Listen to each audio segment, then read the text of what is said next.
Amazon Prime have been on a roll lately with their original series. Alongside sequels to Reacher, Rings of Power, and Devil's Hour, the streamers have also been pumping out brand new shows too, including Fallout and, newly released this week, Cross. Cross is an interesting series because it's one of those that starts really badly and then grows into its role as the season progresses. In fact, I'd go so far as to say the first episode is actually woeful, all things considered. It's cliché-ridden, incredibly heavy-handed with its messaging, and does absolutely nothing to allure itself to audiences, despite some good chemistry between the cast. However, as the show progresses, the story becomes more interesting, although it never steps away from the clichés or the perfunctory way it delivers its story. In fact, if you've ever watched a detective thriller, all the hallmarks of the genre are here, present and ticked off. Alex Cross is your typical haunted detective. He's great at his job, but also grief-stricken and troubled by the death of his wife, Maria. His best friend John is his confidant and there for him, but also a bit hot-headed and rash. There's the revolving door of archetypal supporting players too, including the outspoken female detectives, the cookie goofball, and the crooked chief who's only out for her own gain.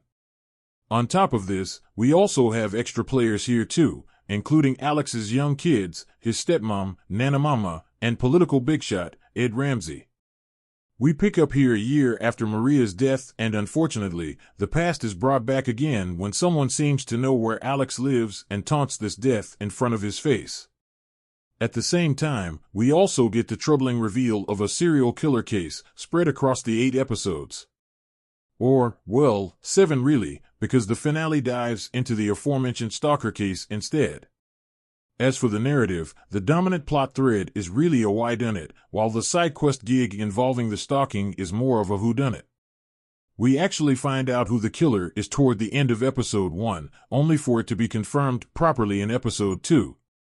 This means Cross does that annoying thing where the characters are scrambling to catch up to information we, as the audience, already know.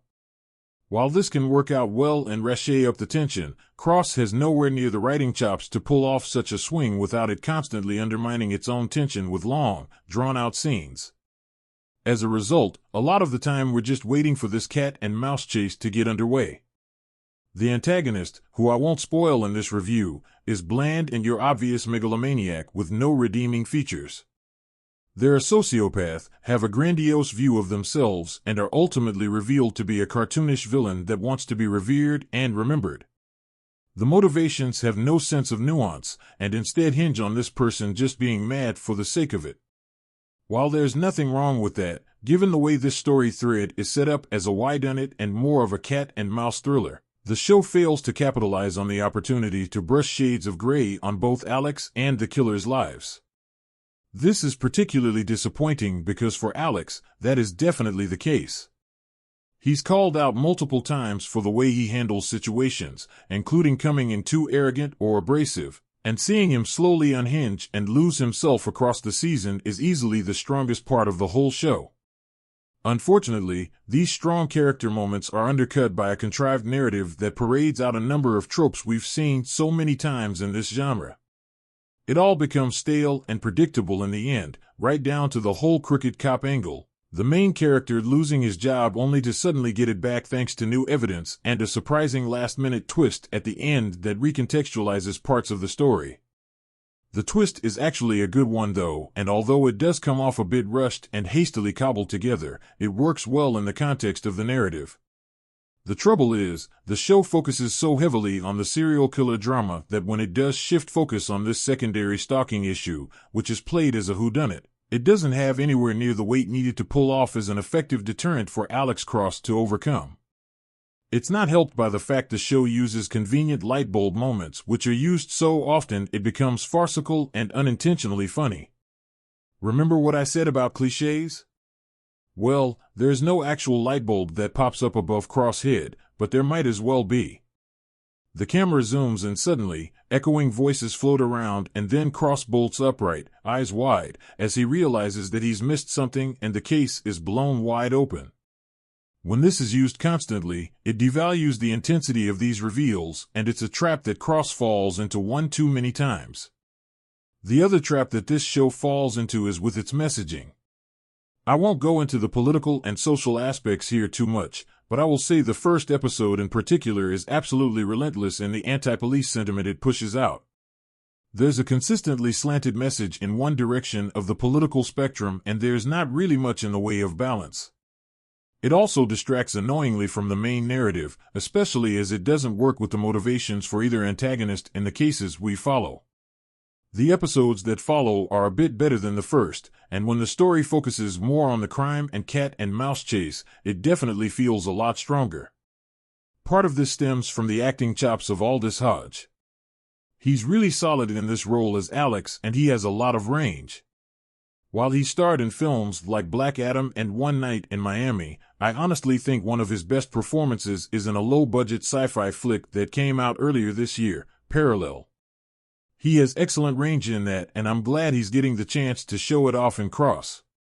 With the show already greenlit for a second season, it's clear Amazon have a lot of faith in this project.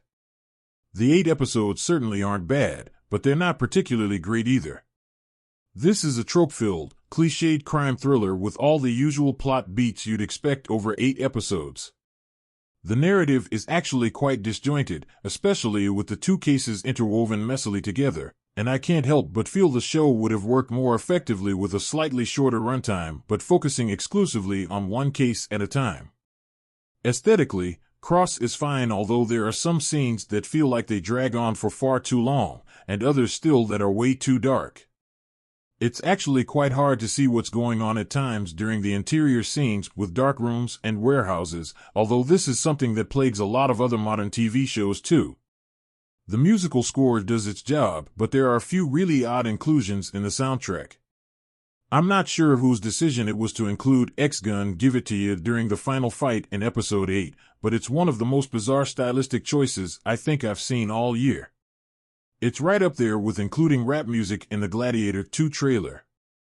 With all that being said, Cross tries to have its cake and eat it too, and in the end, it's just going to give audiences a proverbial stomach ache. This is a frustrating series because too often decent character writing is undone by poor plotting and narrative work, making for an underwhelming and flawed crime thriller.